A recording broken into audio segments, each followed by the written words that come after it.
Hi, I'm Ruby, and this is the Beautiful Podcast. Difficult placements in our birth charts are empty containers, vessels which once held diamonds. The truth of these aspects have been littered with shame, guilt, and the like. This is why the Beautiful Podcast seeks to uncover the mysteries and hidden jewels that have remained buried for far too long. Each aspect is a shining jewel in our apron that with some care can be seen and realized. I'm grateful for astrology because without it, I don't know that I would have reached a level of self-acceptance of where I'm at ease with my own experience and my own life. I tried so many other ways. I tried the traditional in the box, traditional psychotherapy and other in the box therapies that were mind driven. And astrology for me is the full capacity of my human experience. It's my body, it's my mind, it's my heart, it's my shadow. And I see it as an integrative, collaborative experience that allows me to feel whole and not separate from myself in any way. You have Saturn and Gemini in the 7th house.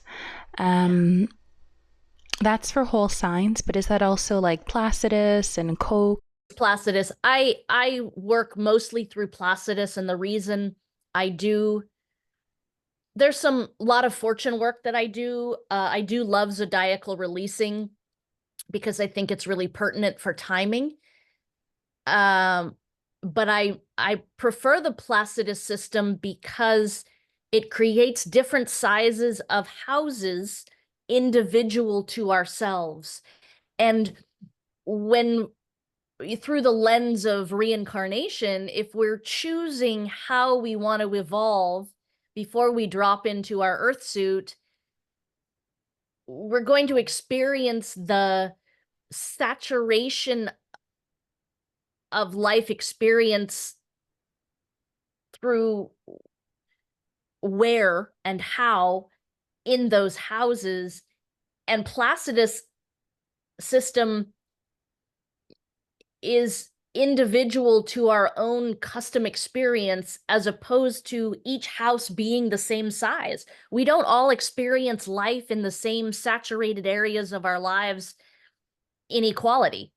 The way you experience your first house might not be as prevalent as it is for me. You know what I mean? And so that Placidus system allows for custom tailored windows of opportunity of the saturated experience in that house based on the placements of our planets. I guess I like to look at both, but I guess I asked because of everything you were saying, how you're at a point in your life where you feel so much more at ease, and how that's really come through astrology. And so I was thinking about that Saturn and Gemini, and then there was this, because I think actually if it was in whole signs, then Saturn and Gemini would land in the 8th house, and 8th house is where you find astrology.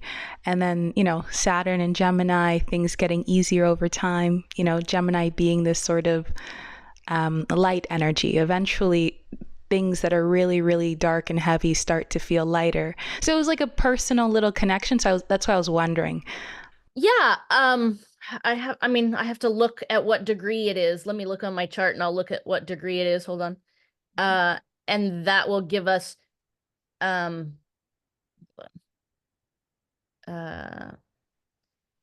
course you can edit out the lulls. That's why I love working with you, because I can be so organic and at ease in my own humanness. Uh-huh. I just have that experience with you where there isn't any kind of performance. It just is. And for me, that's ease. You know, I spent so much of my life and my early conditioning being raised as life was a performance. And if you don't do A, B, and C, you will fail miserably. And that paralyzed me for so many years. I think there's this collective consciousness that I love about astrology.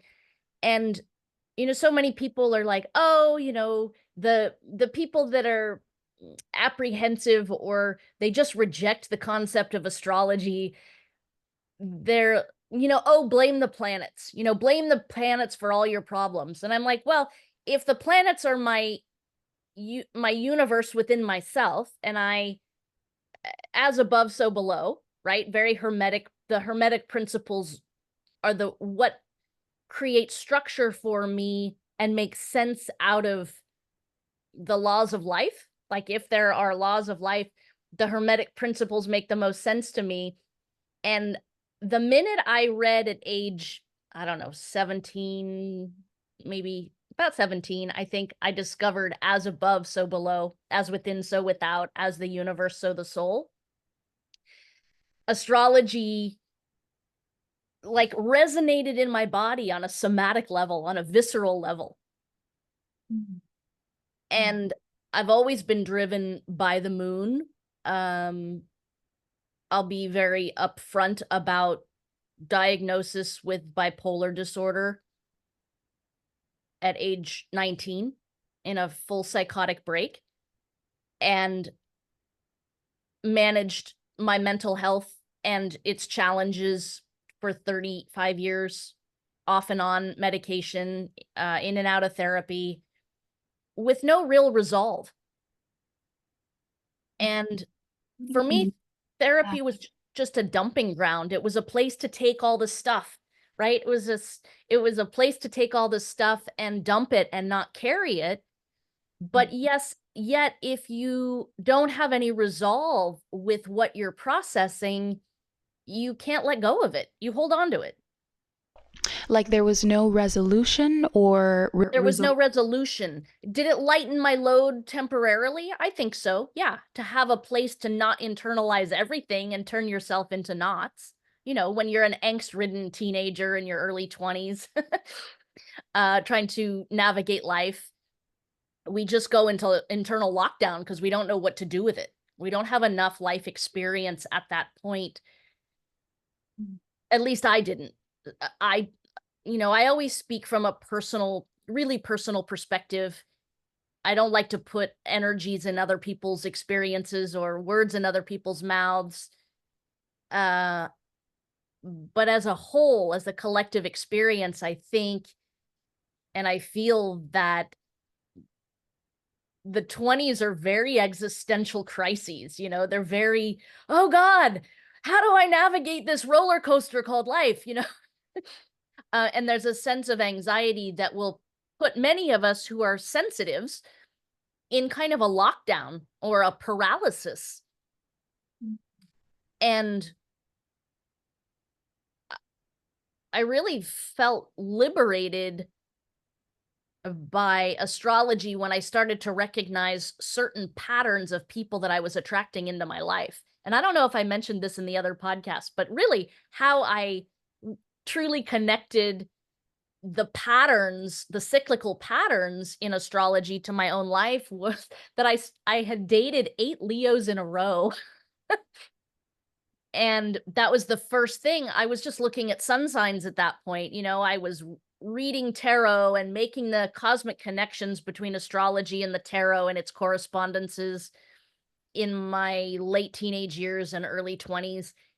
And it was more oriented towards how to connect those two energies because they were speaking the same language, just in a different way. The same with numerology. So all of those cosmic systems will correspond and support whatever energy is being communicated, right? So all 3 of those systems are in complete alignment with one another on some level. And those arcane systems or arcane knowledge support the unseen world that we feel and can't get a handle on tangibly. It feels like you that you feel like that everything that happens in life, everything that exists, I guess, in life is interwoven, deeply interconnected. Yes? Very, very much so. I don't believe in coincidence at all. I don't believe that there are random happenings.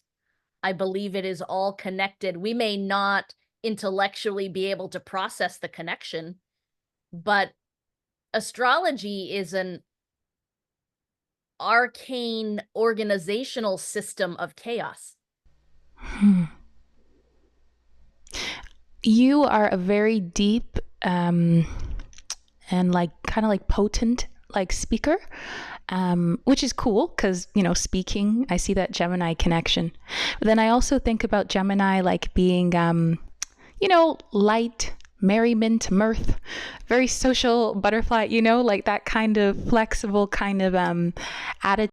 Saturn is boundaries, right? It's boundaries, limitations, late maturity. Wherever their Saturn is, wherever in many of my readings with my clients, Saturn will show slow development, immaturity, late development of the tangible. So in the 7th house, yeah, partnerships, intimate partnerships, friendships. I don't just look at the 7th house as romantic partnerships. It is collaboration with people, not like the 11th house of the collective or community, but they're the intimate connections. It can still be familial. It can still be business contracts or close collaborations in the material world. And Saturn's very material. It's you know, it's rules Capricorn, and it is the logistical formula of how we turn our ideas, Gemini, into something tangible that we can experience, that we can hold, per se. So, what's been your experience integrating that sort of, I guess, spirit of Gemini? For instance, like what you said at the beginning of the discussion, at ease, like you were using these kind of words. So, what's been your experience integrating that spirit of Gemini, even though you have such a scorpionic, Sagittarian vibration? I'm Sun, Moon, Mercury, Venus in Scorpio, right? With Lilith also in Scorpio, all in the 12th house. And then my Jupiter and my Neptune in the 1st house oppose the 7th house. And Gemini, trickster energy, very mercurial, very intellectual. Have I overanalyzed my relationships in my interrelatedness with people? Yes. Is that the shadow of Gemini in that placement? Am I still discovering the joy and the lightness and the playfulness of Gemini in that Saturnian placement? Yeah. It's new, because so much of my early understanding of Scorpio and embodiment of the depression and the, you know, the bipolarity reactivity with how I experienced my mental health. Astrology is really the synthesis of polarity. And that Saturnian placement in the 7th house of relatability, I have been slow to mature in relationship with people. I'm an only child. I moved a lot in new schools I think 15 new schools by the time I had graduated from high school. So every year, sometimes twice, I had to remake new friends. And in the survival mode, do we adapt as the chameleon to fit in anywhere we can? Yeah. Saturn was also my safety in that. And does Gemini have the trickster energy to be the chameleon? Yeah. It's very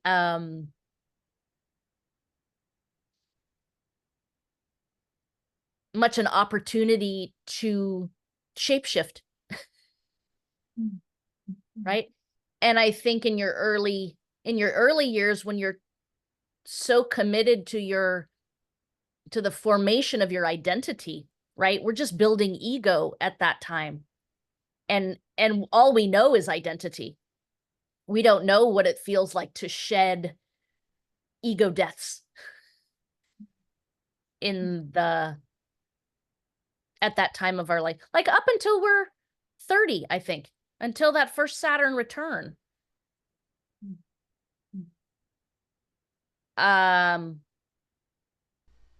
What's been your experience? Sorry, go ahead. Yeah.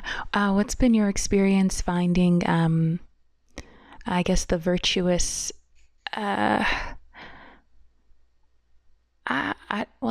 virtuous expression of Gemini? What's been your experience with that? Because you're speaking about using that Saturn and Gemini as a shield and a protection, which is wonderful. I never thought about that. I've got Saturn in Aries, so now I'm kind of thinking about how I do that.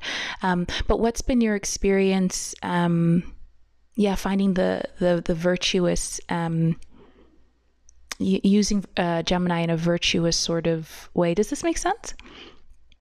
Yeah, it does make sense. So here's something really interesting. Saturn can also represent the father, right?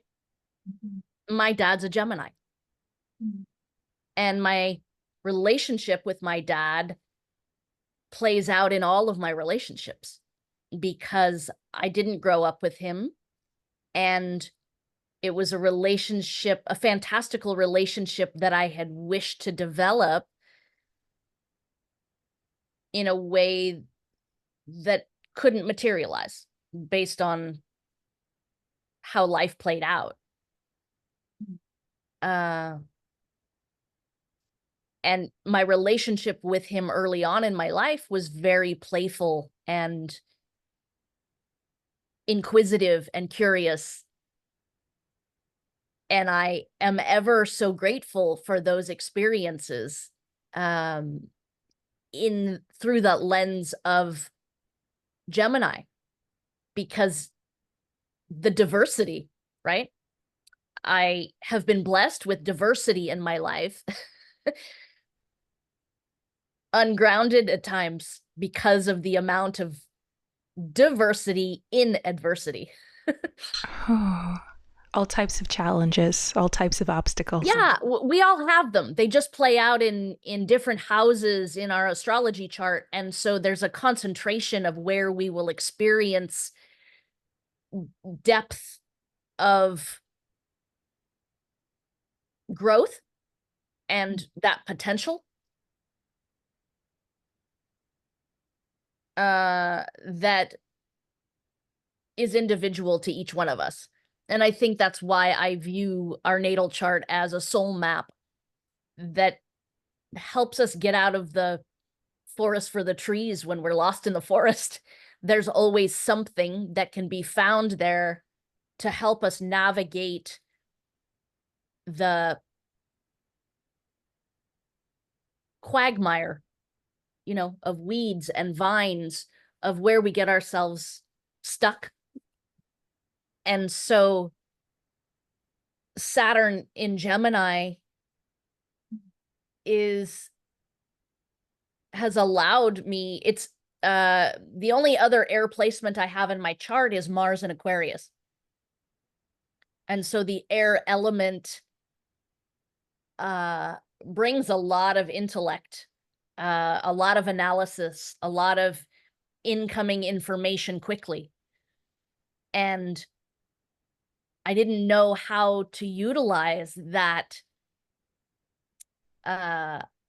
rapid onboarding of information and be able to set a boundary with myself to say one thing at a time.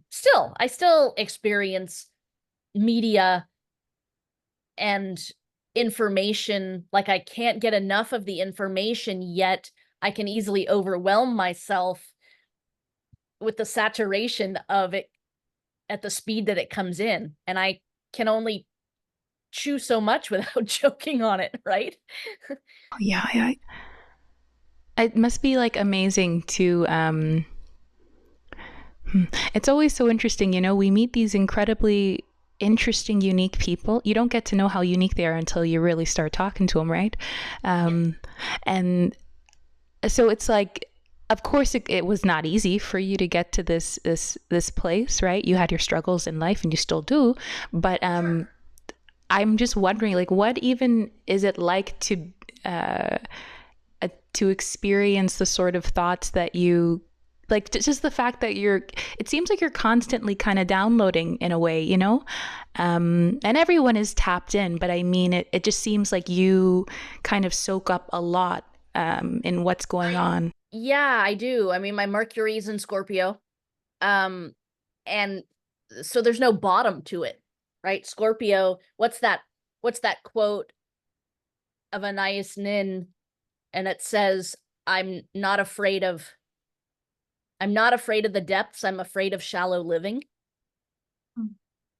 Or I have no fear of depths, I have a fear of shallow living. And that is really my innateness.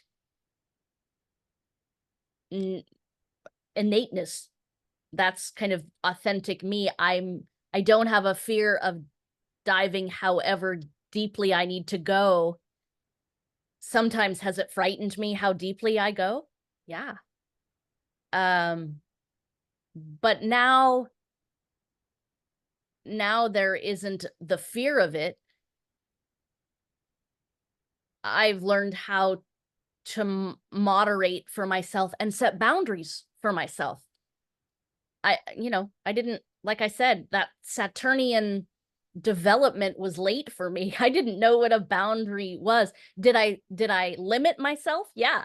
The limitation part of Saturn, I kind of mastered early on. I'm like, oh no, I can't do that. And I had to unwind that because it limited me. And my Mars in Aquarius doesn't want to be put in a box. I still, in the marketing of my own astrology work, astro coaching, intuitive coaching, I have had business coaches say, you need to niche down. You need to either pick astrology or coaching. And I said, I don't want to niche down. I do both. And they are collaborative and supportive of one another. And so I don't want to niche down. I don't want to take away the possibility of how I am in service.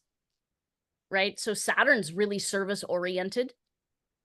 Virgo's the archetype of being in service, 6th house, but it's next to the 7th house in how we relate to others. Always providing something. And I think Taurus rules my 6th house. So again, very pragmatic, and logistical and slow. Saturn's very slow. I've been very late to mature in my personal relationships. And something else that happens in that Gemini placement is there's a revolving door. There's a turnover. And what Scorpio wants to hang on, right? It's the letting go and the hanging on that is Scorpio's. It's the life and the death. It's the life and death cycle, the depth of the phoenix rising out of the ashes, the 3 levels of Scorpio, which is the Scorpio shadow of the scorpion, the eagle that's still judgmental in its purveying of the big vision, and then there's the phoenix of being able to let go in order to recreate. So it's that death and rebirth cycle. And so I understand that you, your interest is in the Saturn placement, but I can't disconnect it from the rest of the astral story, it, and that the death and rebirth and Gemini, the duality, the twins, the polarities of truths for myself have created opportunities for me to have to let go of people that I wanted to hang on to a lot. And to create some kind of permanence and safety and security. Saturn kind of wants that. He's a timekeeper. And there's a level of control or containability. He creates the container for the creative chaos to make it tangible. And in partnerships in the 7th house, friendships, deep connections, it's been a lifelong lesson for me to be able to open my hand and let people go when they needed to go, and allow also to be able to receive this revolving door of the life cycle that you can't control. You don't get to point out people in your life and say, okay, you're here for life, you're here for life, and you're here for life. Life doesn't work like that. We all move through our own experiences and we ebb and flow. And the more we constrict and try to control, the unhappier we are, and we're not living in the now, right? We're living in the past. The more we that Saturnian concept of control and container means it's concretized. It's it rules Capricorn, and Capricorn does, if it does anything, it creates the foundation of stability for us to build everything on. And so the gift for me in that Saturn and Gemini is the mutability. It's the flexibility that I've been late to discover and implement in my own life of let them go if they need to go. Let them come if they need to come. I'm thinking of a wonderful book. She's also an astrologer. And I can't think of her name right now. She's brilliant. And she's written a couple of really good books that you would love. I'd love to share them with you, but I can't recall her right now. But one of her kind of taglines in her work is, let go what needs to go, and it creates the container and the openness for you to receive what's actually meant for you. And through that mutability of Gemini is that flexibility and adaptability to just allow instead of constraint or manipulate or control. What happened during your Saturn return?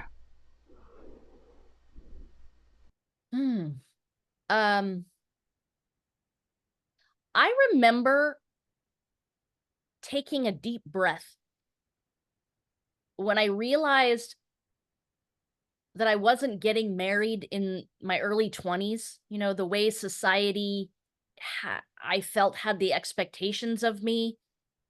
I took a deep breath, and I suddenly was in a place of not hurrying. I released a lot of pressure on myself.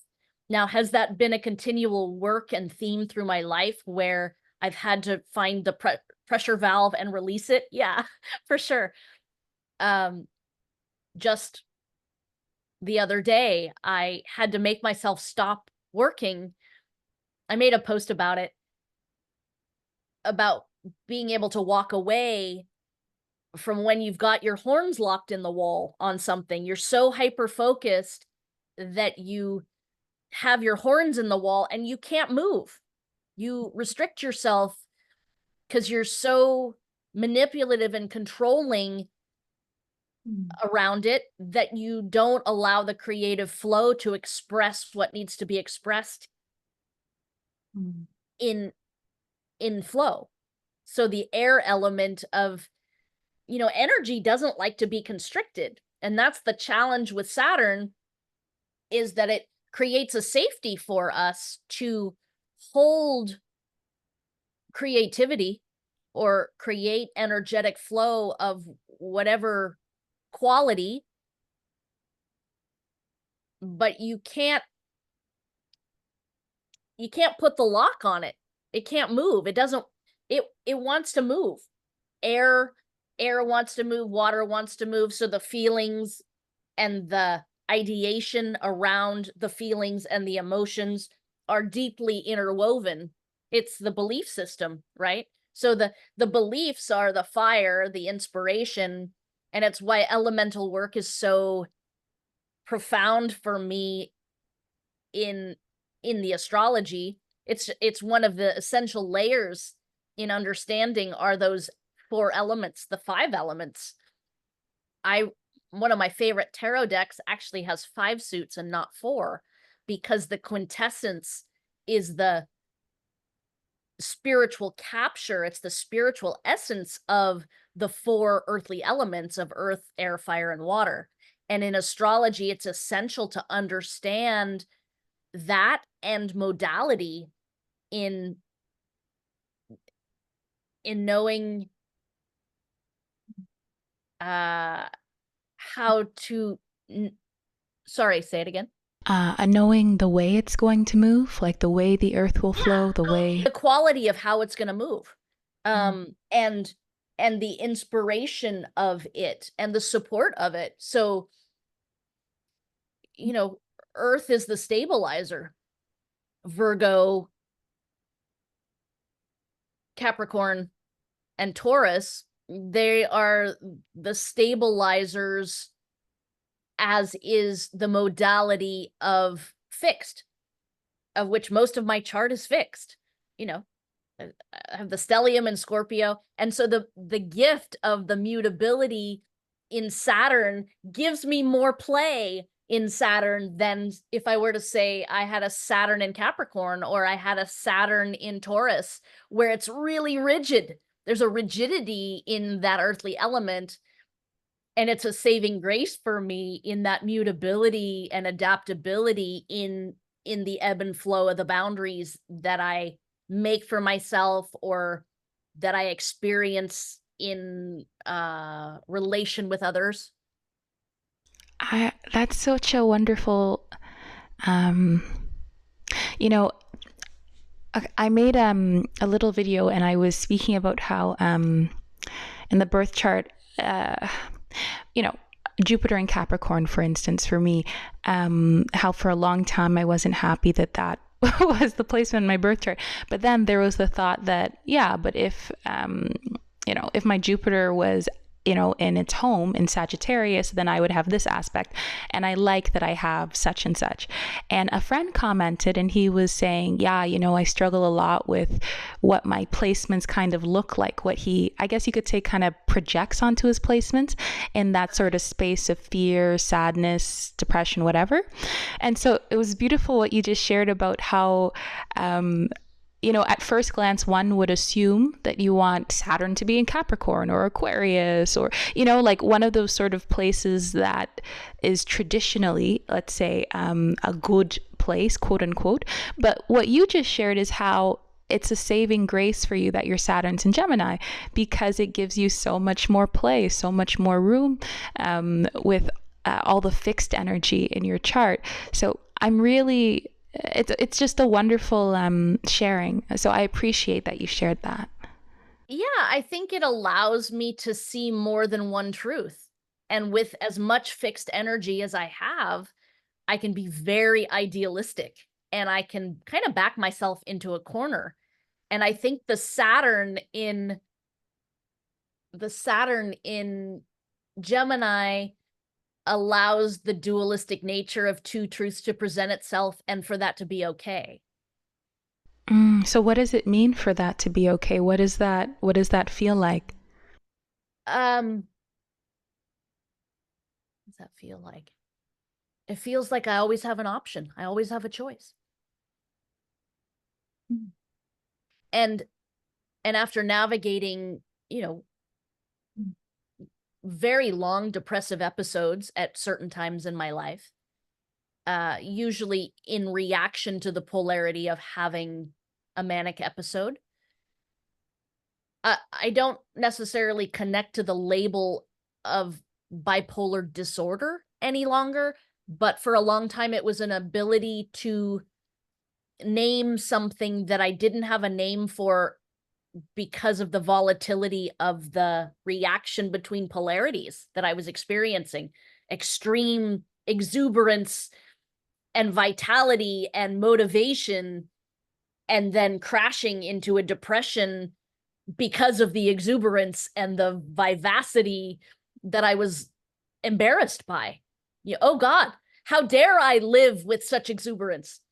There was a judgment. So, what's been your experience, I guess, with judgment?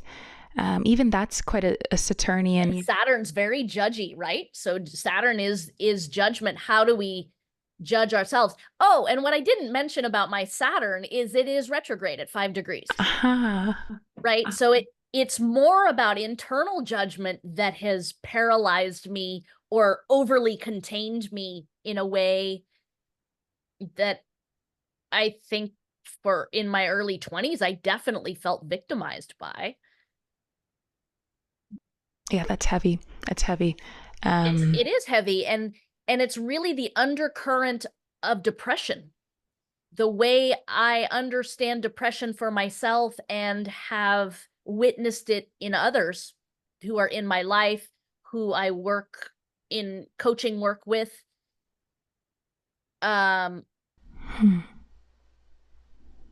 It's where you back yourself into a corner on an unconscious level and you think you have no choices. And you think you have no choices. I always reference things, but it's just what I do. I was watching a movie on Netflix, and this was during that time when, I don't know, there's a lot happening with Gemini. Was it the conjunction that was happening? Yeah. Well, Jupiter moved into Gemini. It was Jupiter. Okay. That was a pretty big one. And that's a pretty big one. And so when I was watching this, so it was just a lot of Gemini energy. So I happened to watch this Lindsay Lohan movie, which I feel like she has such Gemini energy. Yeah, for sure. For sure. She kind of reinvents herself in a way that's like polar opposite, right? Totally. You see that duality in everything that... You looked at her chart? I haven't looked at her chart. It'd be interesting to see what placements she does have. It would be. I haven't either. I'm going to do that. Okay. And then in this movie, they were speaking about this Irish saint called Saint Bridget, and how she kind of, okay, cool, and how she just like flips, what you call it, I guess, fortunes on a dime. In the movie, Lindsay's like, oh, I wish I married the guy, because her best friend's marrying this dude that she had a crush on. And basically Saint Bridget comes up. She doesn't know who she is, of course, and then she kind of, in a way you could say, manipulates Lindsay into making a wish for the thing that she truly desires, or what Lindsay thinks she truly desires. Of course, by the end of the film, she gets to see that, no, my life was actually really, really good without me being in love with this dude, because I actually found the person that I'm supposed to be with. So there's all of this Mercury trickery, and St. Bridget's always smiling. She's always, when Lindsay's like at her lows, and she's like freaking out, St. Bridget's like, nope, this is fun. Okay, it is very mercurial, very trickster energy. I love it. It kind of flips things on its head in a life-saving way, because it offers a different perception. It always gives you a choice. I think that's what is the blessing of any Gemini placement.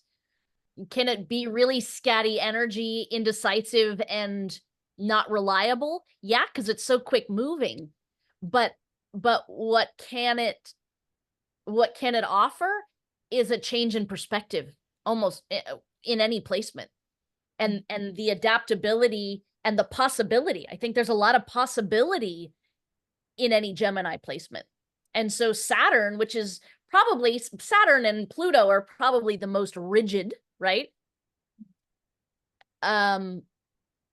Hmm. It gives us that medicine of laughter. It's laughter, it's play, it's I think there's so much condemnation towards duality, and that we need to be, I don't even know what the word is, monolistic. I don't know. I'm making up words, but the opposite of duality is what? Oneness. And yes, do we want to be one within ourselves as wholeness and not divided? So where there's a bifurcation, where you feel divided, it can create fracture in the psyche. And I think that's deeply connected to the identification with bipolar disorder or schizophrenia or any of the mental illness labels that offers a safe container in diagnoses. I'm not there any longer. Was that a safety for me at a certain time to help organize the duality, the chaos, the paradox of life? Yeah. Now I see it through a different lens, that it is dual in nature. And you asked me earlier, what did holding two truths feel like? And I think on one hand, it can feel confusing or ambiguous. And on the other hand, it's liberating to know you have movement and you're not locked into a box. Right? So there's a shadow and a luminescence of both. Both sides. You were speaking about relationships earlier, how you dated like 8 Leos in a row. So I'm curious about with this, Saturn in the 7th, what sort of relationships do you attract, and maybe what sort of trends you've seen over the arc of your life so far? I think safety in relationship, being able to be at ease in a container that I trust, is a theme that has been slow to mature or develop. It doesn't mean that there was a deficit of it, but it has been a slow, incremental process of maturation, of being at ease with creating that container. I think early in my youth, it was kind of instantaneous, like, oh, I like you, you like me, let's create that container. And it was instantaneous, and I couldn't move within the flow of the humanness and the movement of Gemini, which was the shadow, or it was the antithesis of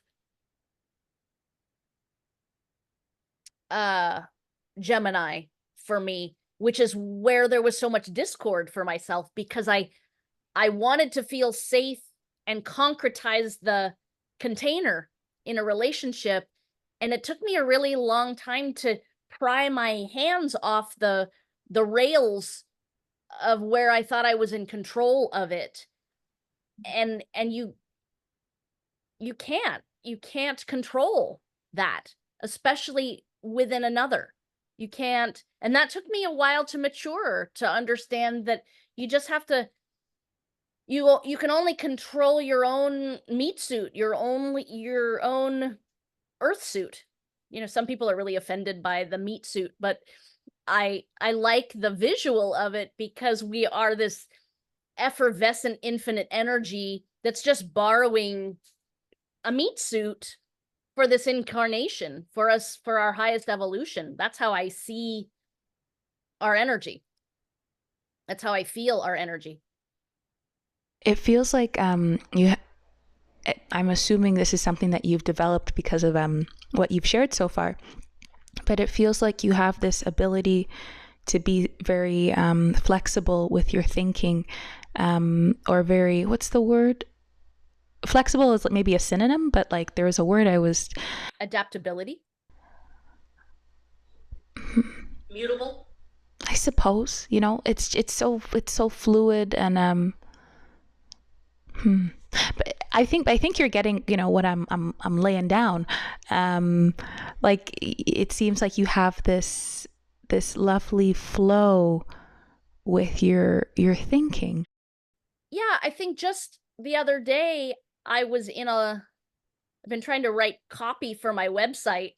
Um, Chiron and Aries wants to do it all. Aries wants doesn't want help from the external. It wants to resolve all of it itself. And it can inhibit us from asking help from others. Today Chiron stations retrograde in Aries.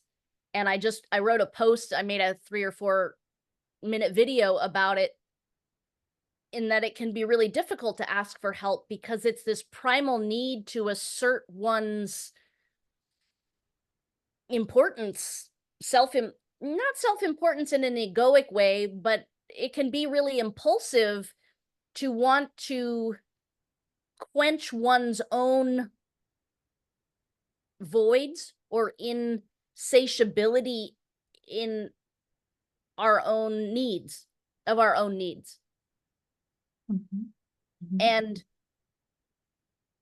I got lost down a cosmic rabbit hole. My my brain went really fast. Sorry. No worries. Um, Quenching. You're talking. Take me back to where Yeah, we were. you were speaking about Chiron and Aries. It's not like an egoic way, but there's this feeling of There's a needing. need. There's a survival need to have the resolution in our own accord. Like it's where we feel satisfied or satiated. Mm. And in Aries, it can be really difficult to ask for help or guidance from the outside. I felt that definitely. Yeah. Because it's about getting our most primal identity needs met. And it can be really impulsive, right? It's fire, it's elemental fire. And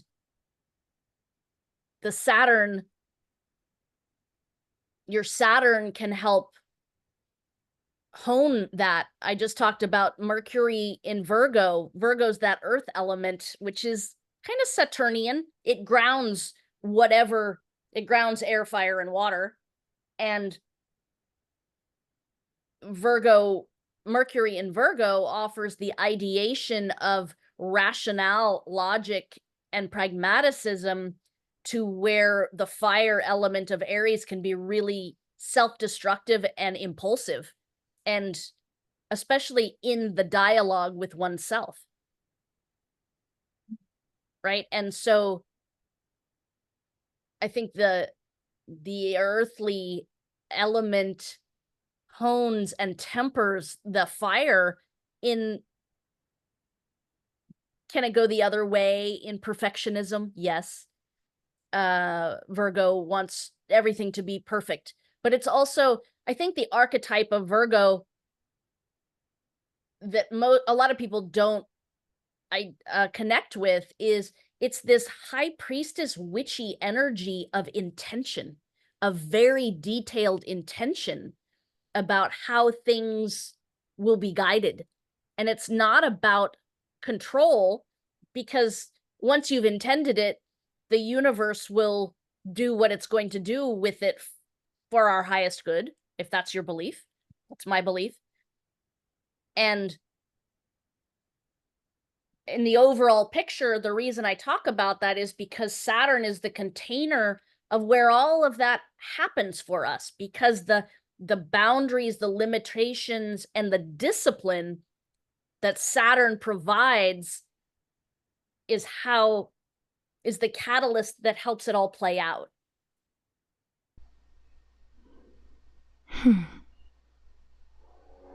Did I take us on like a crazy side road?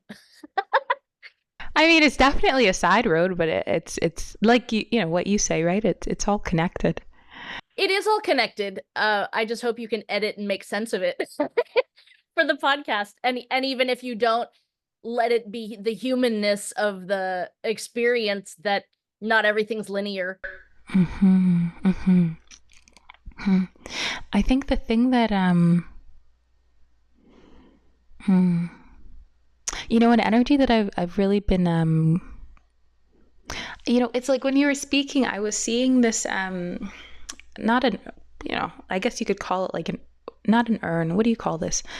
But kind of an urn, but it's like a pot, but not like, like a 2024 pot, like a, like the flow of consciousness pot of Aquarius, you mean? Like, that's so cute. No, like, you know how you have that, it's not a, I don't know what you call it, that kind of tree in your background, whatever it's in, yeah, like a pot in that way. container. And I was seeing that, and it looked like a sort of like heavy kind of cement, when you would kind of put your hands around it, and as an image that for me represents control. And I very much, what you were saying about control, and how we can't always hold, like there's this feeling of wanting to be safe, like what you were saying, right? And I have this assumption that safety has to do with one thing remaining the same, being constant. But it was great because you show us how no soul is constant. There's always that sort of change, and that change is part of the self-discovery, the rediscovery. What's the shadow of constancy? Dogma, being stuck. Dogma and stuckness, right? It's where we're stuck. Mm-hmm. That's why. Do you know who Rupert Sheldrake is? No. He talks about the dogma of science, right? So he's a very well-educated Englishman. His son, Merlin Sheldrake, has a book that's definitely worth reading. Both of his sons are remarkable souls in idea expansion. And Rupert Sheldrake talks about kind of the dogma of science, of the safety, the container of science becomes dogmatic when it's manipulated to orient its findings monetarily. Right. And so that's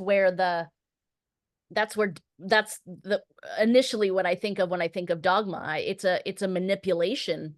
And I want to liberate myself. Both that Saturn and Gemini doesn't want to be associated with dogma, and neither does my Aquarius Mars placement, which is how I kind of move through the world in rebellious fashion. Like, I find the rebellion of Aquarius in how I move through the world,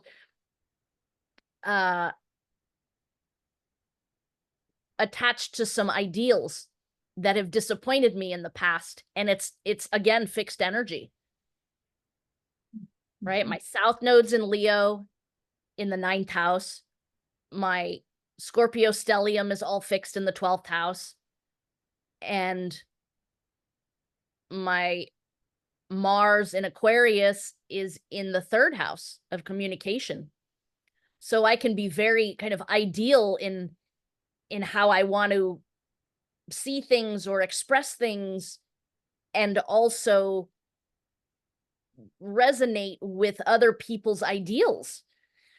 There's a simpatico there when you find a frequency. So interestingly enough, I was talking about this pattern where I dated 8 sun signs of Leo in a row. And there are other patterns in my life, like right now, in the last 7 or 8 years, I'm very drawn to, or they find me, are Scorpio moons and Pisces moons. Is another placement that is very prolific in my reality now, in my current reality. And I love that. Also Capricorn moons is another, I find when there's a similar frequency, I have a number, my partner and I both have the same Mars and Mercury. And even in discord, when we're not agreeing on things, there's still a resonance of familiarity and comfort because I know he gets why I'm opposing him. Right? There's a resonance of vibration or frequency that is a sameness or a familiarity that is comforting even in discord.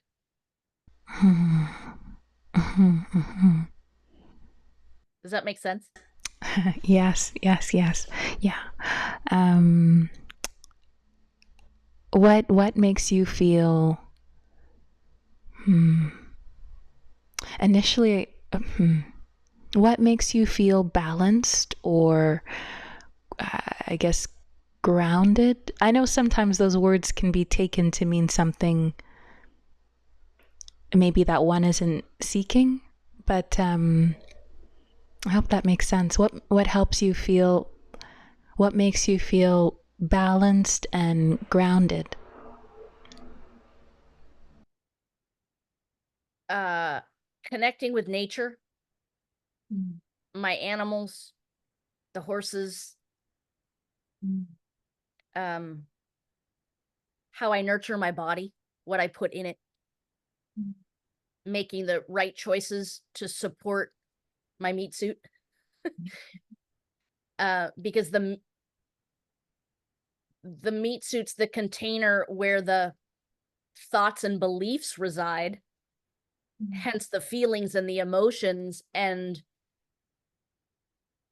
it holds all those energies.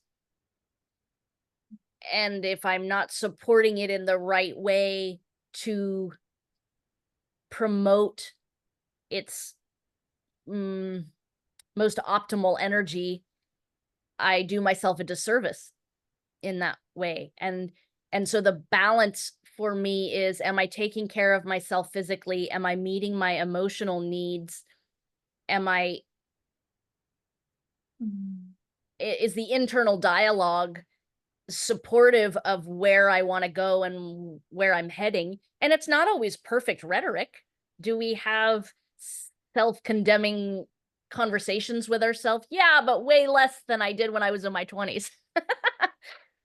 and that maturity I'm so grateful for, because what used to put me in kind of depressive lockdown for 8-9 months at a time, now I move through in maximum 2-3 days. Right. And even hours, even the consciousness and the awareness of where I'm not in service of myself in its wholeness, I can feel it. I cannot condemn myself for feeling it. And I can say, how can I make a better choice? What do I need to let go of in order to create the room for a different vantage point? Can you name 5 things that you have let go of in order to create room for a different vantage point? Self-flagellation. Mm. Yeah. Mhm.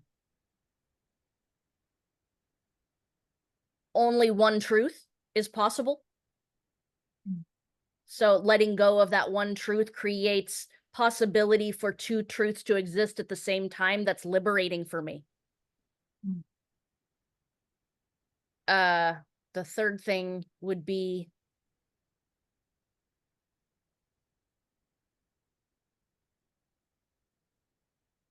the ability to reach out for support Mm.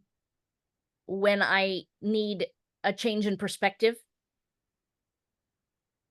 and be good in the humility of that, and that I don't need to do it all myself. And when I say that, it's not about giving up my power or my agency. It's that I truly need a shift in perspective because I'm not able to see it in that moment.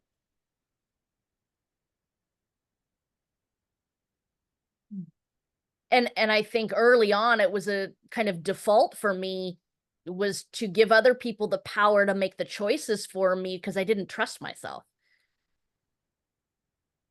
And what have I created room for is that inner trust. Number one, the accountability to myself and how I honor my needs and take care of them, mental, physical, emotional, spiritual. And that's the balance. That's how I gauge what's out of whack for myself. So I think that, and I need one more. I would say my creative needs in allowing myself to have failures to create the death, which is the precursor to the recreation. And being good with that as part of a cycle, because you can't avoid it. You can fight it like hell, but you'll only make yourself miserable because you're, fighting an uphill battle, or you get your horns locked in the wall. Like I said, I just had an instance of that the day before yesterday, and I just had to take the day off from what I was working on, liberate myself, and go choose to do something different. I liberate myself and I redeem myself in the kitchen immediately. I create something good for myself to eat, and I find solace in nourishment.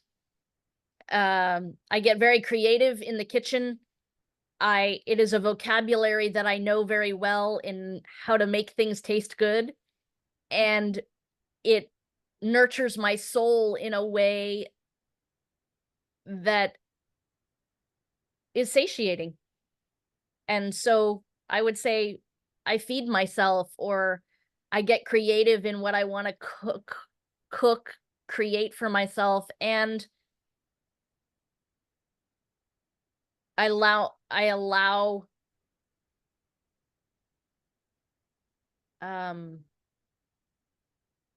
that inspiration to ebb and flow through me. And if I hold on too tightly, then I kill it. I kill the inspiration. Right? You kind of white knuckle it and you squeeze the life out of the creative inspiration by trying to manipulate it or control it in a way that it doesn't want to be controlled. And then it's dead. And that's the ease.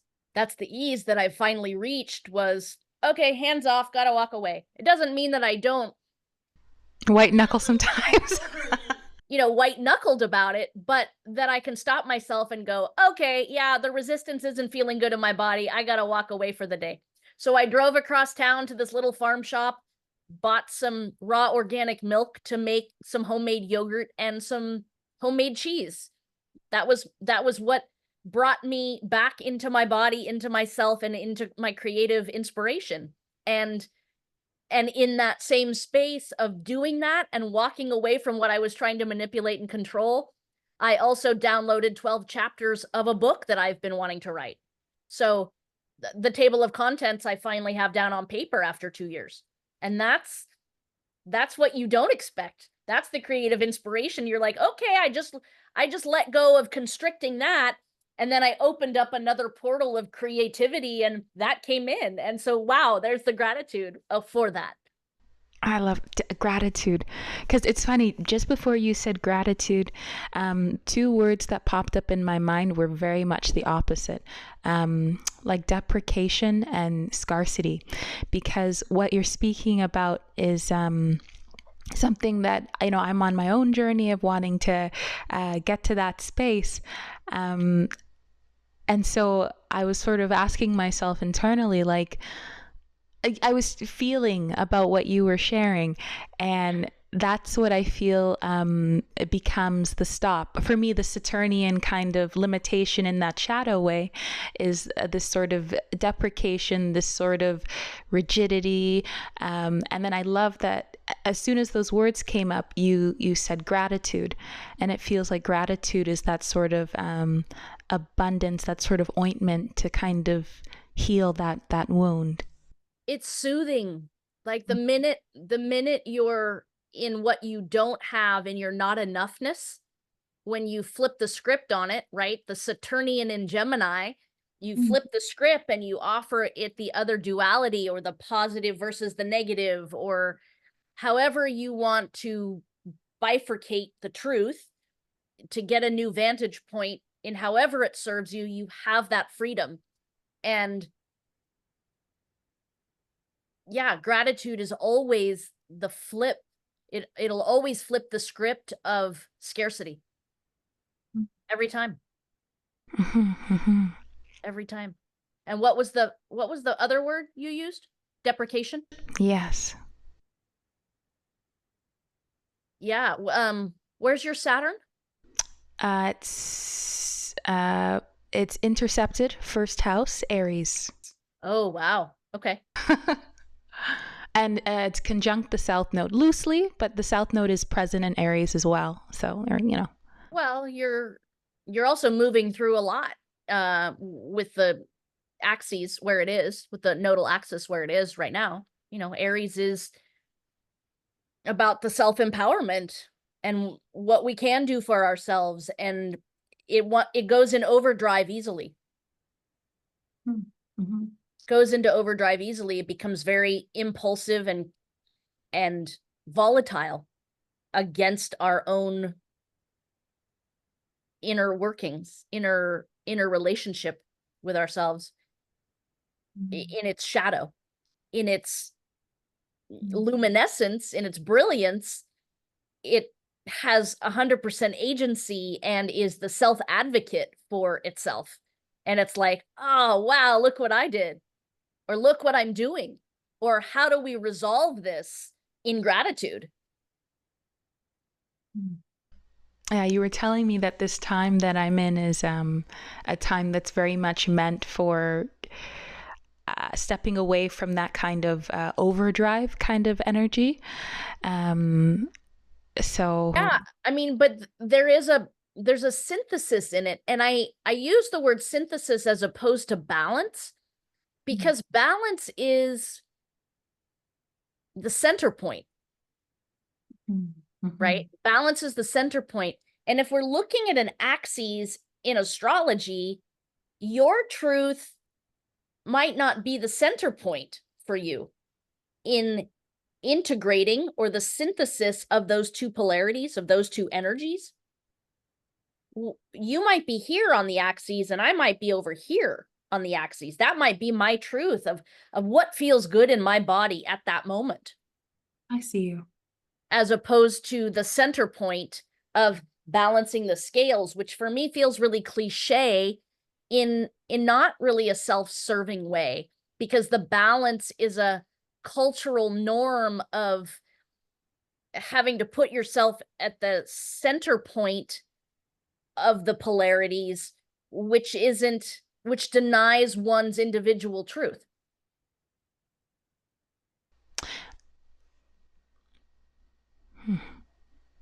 Did I get too abstract?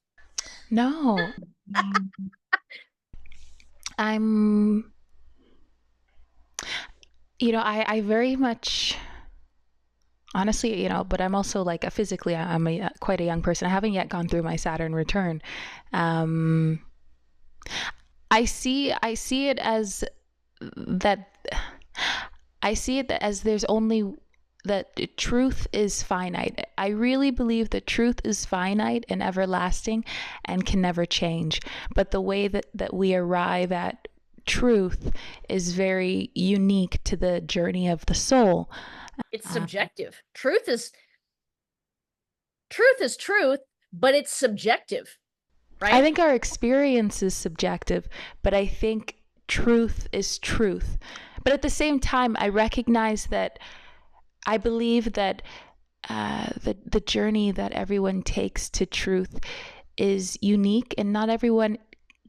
It's not to sound hierarchical or judgmental, but I believe that we don't all, I guess, arrive at whatever truth is. I think, to be honest, I think very few souls in our world do, because there's such a sacrifice, such a surrender, such an, I guess you could say, ego death, and such a willpower that's needed in order to arrive at that. And then even then, I don't think, even though that truth itself is everlasting, it's not like it's something that a soul will always experience. Like, you know, what you're saying about cyclical. I believe that everything's cyclical. It's all a journey and adventure. And so no one's going to just get the truth and, yay, I got it. And that's that. Like, No, it's something that but we're there are always those of us moving that are through and truth ebbing and seekers flowing. that will keep pursuing, right? So just because of what you were saying about the balance point and center, so it got me reflecting on my own, I guess, journey and my own perspective. Because, I mean, it's like, how many millions, let's say billions of souls in the world, you know, from human beings to animals to birds to, you know, etc. Everyone has a very specific journey, and everyone responds in a very specific way when things happen at a specific time. And it's the beauty of our collective. Yeah. But it was just because of what you were saying. It got me reflecting on my. Yeah, I'm here to instigate. I love to provoke and invoke. Not provoke in a malicious way, but to provoke as in to prod what's sedentary. To awaken the status quo. I don't.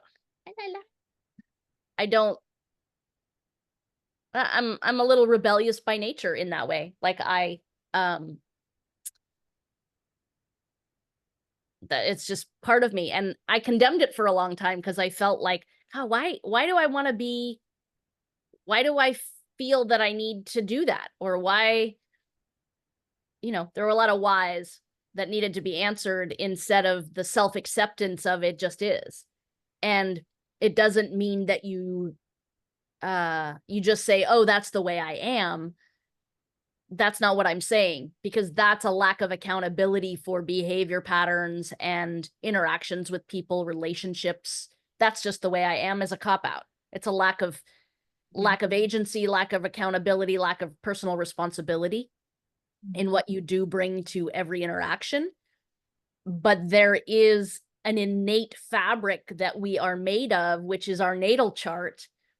That's the place where we can be in self-acceptance and in ease and of our innateness, of our natural frequencies, without having to change them or morph them to suit anybody else, right? That's that South Node in Libra that we've been moving through on the nodal axis, is where do we discount ourselves or appease to others, placate to others, and abandon ourselves in that process, right? To keep the peace.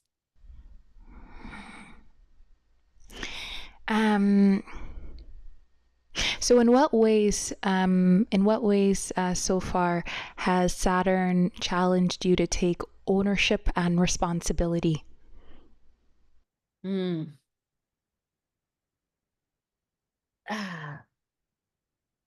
I think my part in relationship,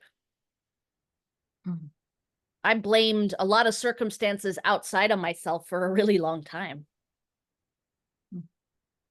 And I think being in self-acceptance and acknowledging the parts that may need more development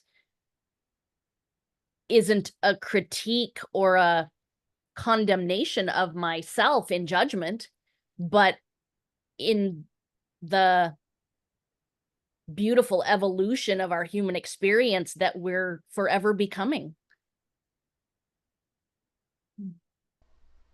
How has Saturn encouraged you to find compassion in your story, I guess, for yourself and maybe for others too? I think learning to be really present. The minute that I go back to the past or I worry about the future is where I find I lose my agency. It's where I lose my traction. And yes, does Saturn want us to have a plan and work towards the plan in order to make the goals tangible of our dreams and of our reality? Yes. You know, that question that people ask you, well, where do you picture yourself in 5 years? Right? Nothing created more anxiety for me my entire life than that question. I'm like, I don't know.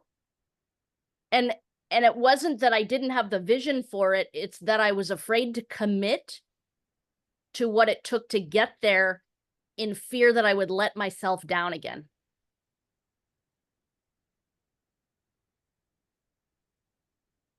And when I live really presently, the outcome can change. And the release of the expectations that can be really Saturnian in the judgment of how things are supposed to be, because it's concretized and this is what it's supposed to look like. The other parts of our being are the ebb and flow of the moving energies and the inspiration and the creativity and the ideation that allow the structure to morph in any moment.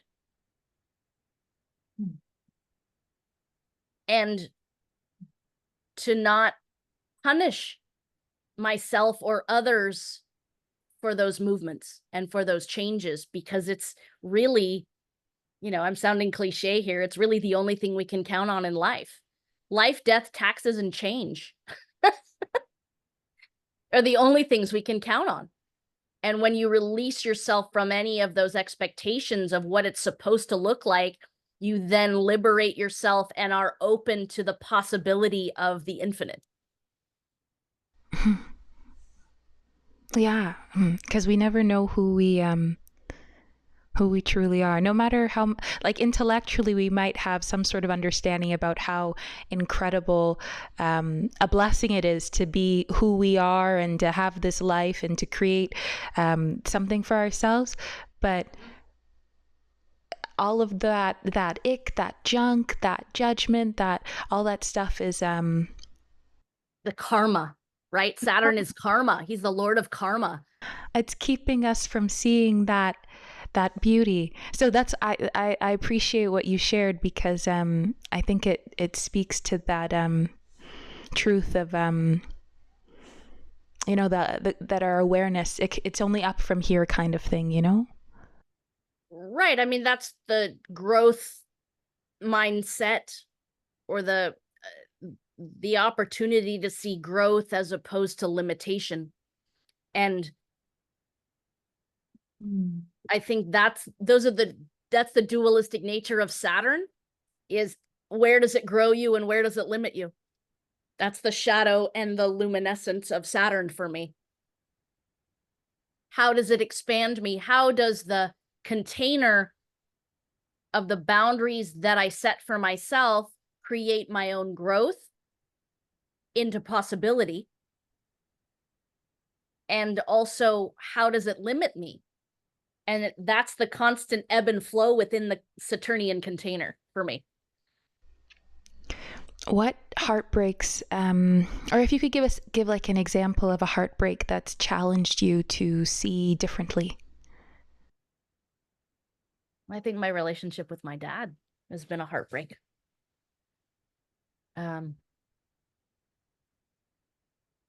Just that relationship I had an expectation of that it was supposed to be a certain way, and the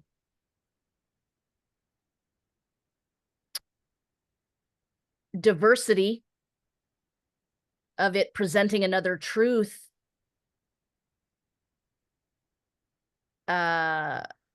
created an openness for me, and that life, we're kind of sold a bill of goods and what things are supposed to look like and how things are supposed to be, especially as kids, right? We kind of rely on that structure to create safety within us. And when those archetypal relationships don't play out the way we expected them to, it can leave us flailing, trying to find ground and security within ourselves. And that's any experience in life. I don't love to use the word trauma because I feel like it's overused in a sense, but they're dramatic events that happen for us that are very destabilizing. And for me, that's been a relationship that I've had to come back and view from many, many different angles in order to find peace with it. And I don't find it an accident that my Saturn is in Gemini and my dad is a sun in Gemini. I don't find that an accident. And it allows me a perception. Astrology allows me the freedom to perceive that in a way that's for my growth and expansion instead of my limitation. And I never imagined it to be so several years ago.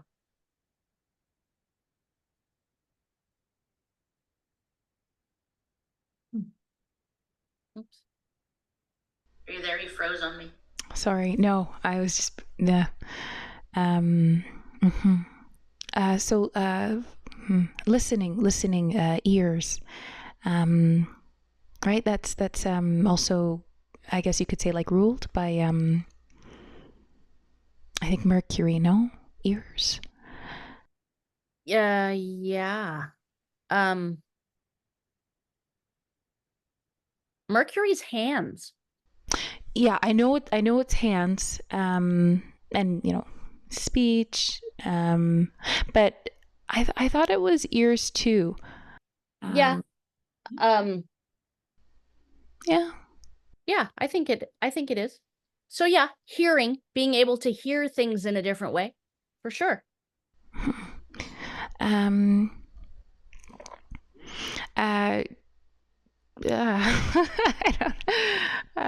don't.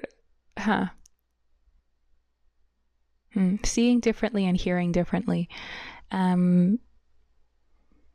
mean, that's mercurial, right? That's Mercury. That's and even thinking differently, right? So if you see and you hear differently, you're going to think differently.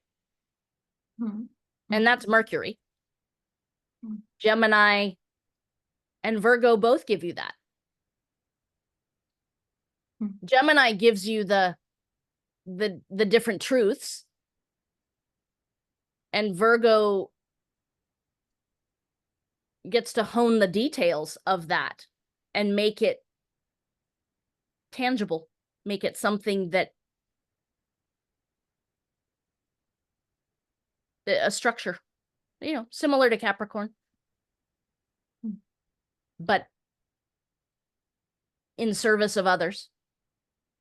And Virgo represents the physical body, and I guess Pisces the soul, and Pisces the soul. So that that's a whole nother conversation. The Virgo, as the nodal axis moves and we're moving into that Pisces Virgo axis, wow, that's a lot of fodder for the soul, because it's the physical manifestation of the 3D realm of our existence, and the accumulation of our human experience in the soul nurturing of that 3D realm.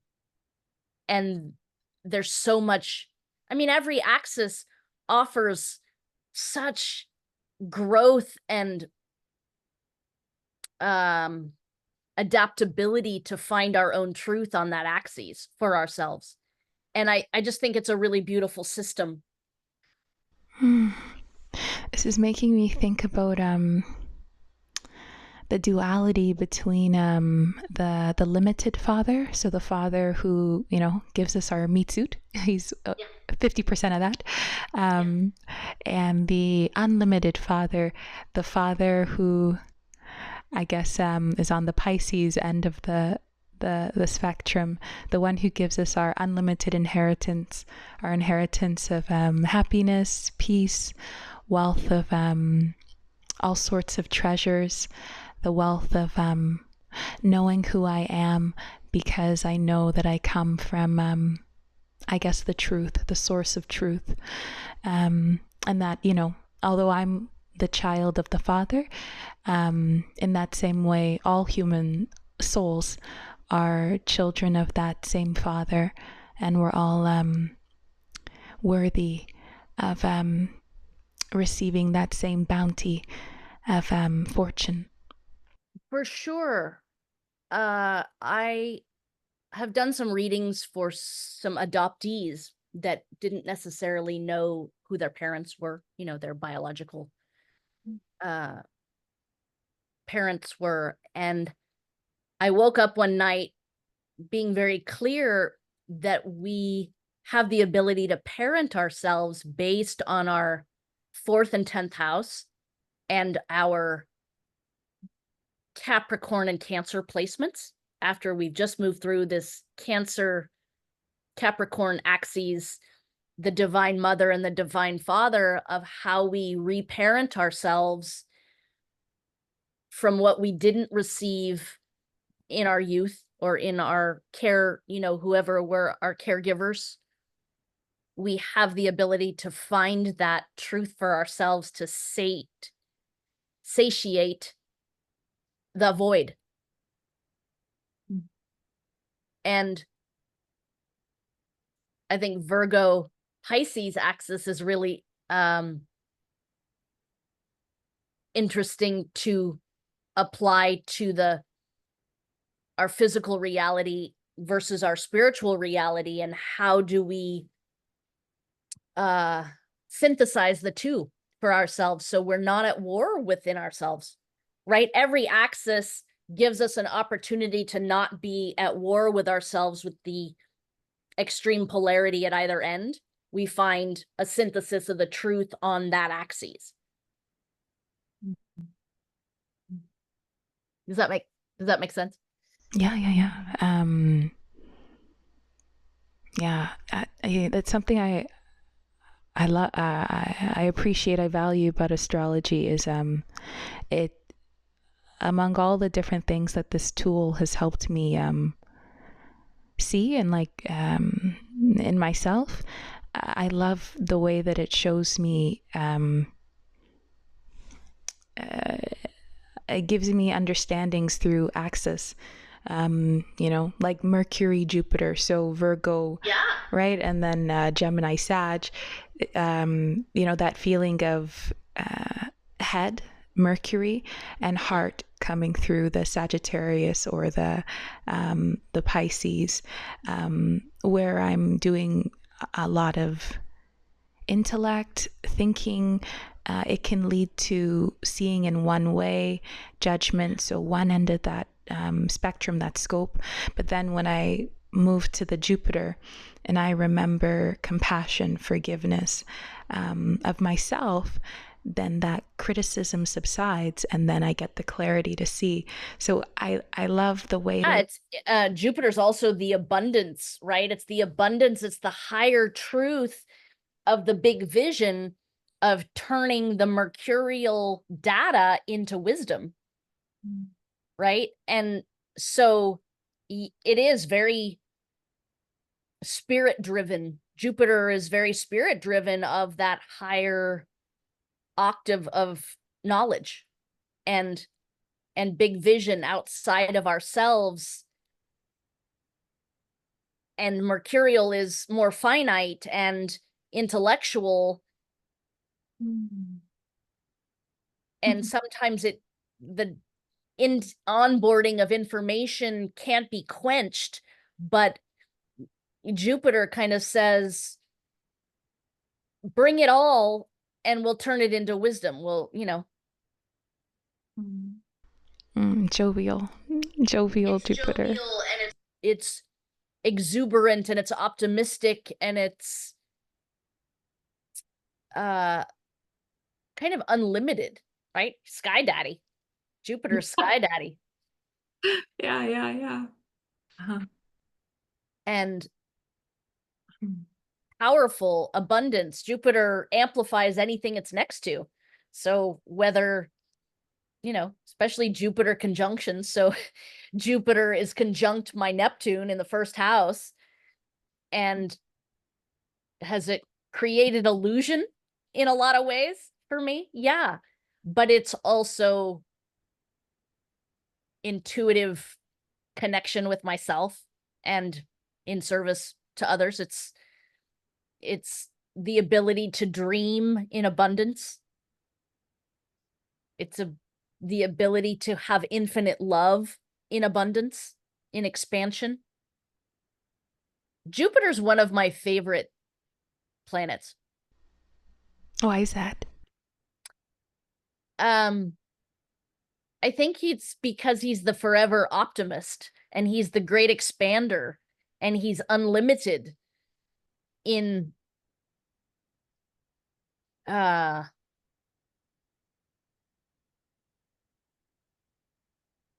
potential.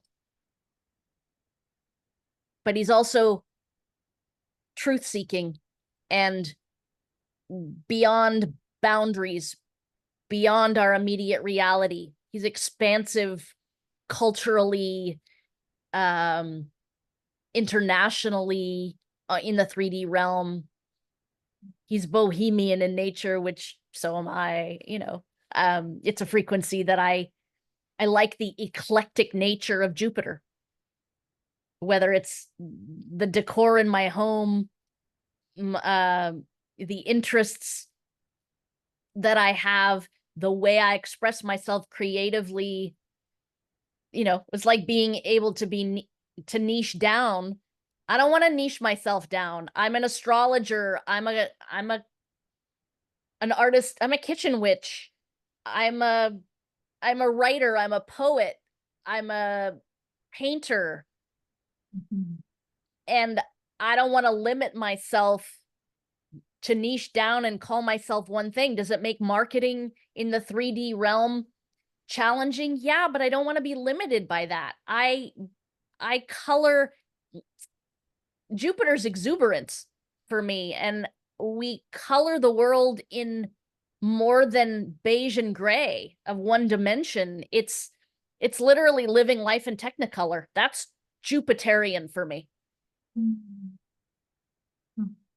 And yeah, so that scene from Wizard of Oz, everything's gray and then we see Technicolor. Is that from the Wizard of Oz? Yeah, because it's gray and initially because she's in Kansas, and then when she gets to what is this, Oz, right? Yeah then everything's like beautiful. I wondered where I had picked that up. I've used Technicolor, see life in Technicolor, live life in Technicolor for, I don't know, years, because gray and beige seems so mundane. I mean, yes, is life black and white? No, it's shades of gray. But I'd rather live life in Technicolor than living in four corners of gray walls, Wouldn't you? Oh yeah. Like, I want to live the whole color palette. I don't just want to live in beige and gray. Jupiter gives us that bravery to want more for ourselves. I'm thinking about like Auntie M and Uncle, whatever his name was. I guess in their world, everything's gray. I mean, it's also our vantage point as the audience, but one could say that. Yeah. But then Dorothy gets to be that Sagittarius, that Jupiter. She goes on that journey, and she's the one who gets to discover, no, there's actually so much more than we thought, so much more abundance that we can give to ourselves if we choose not to live in fear or limitation. Yeah, I mean, that's the Saturn Jupiter axis right there, right? Where do we limit ourselves? Where's the Saturnian limit versus the Jupiterian expansion? And how can we use Saturn to create the necessary structure for that expansion to become tangible?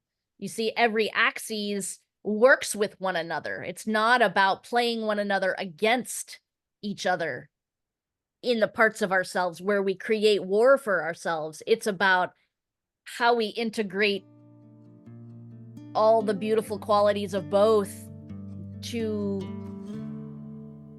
color whatever we want to create.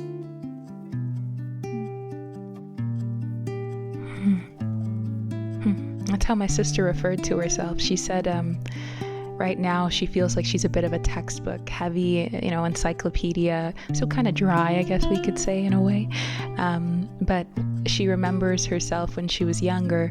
She was like a 12-page coloring book. That's how she described herself, right? 12 pages, 12 houses. I like it. Yeah, that's awesome.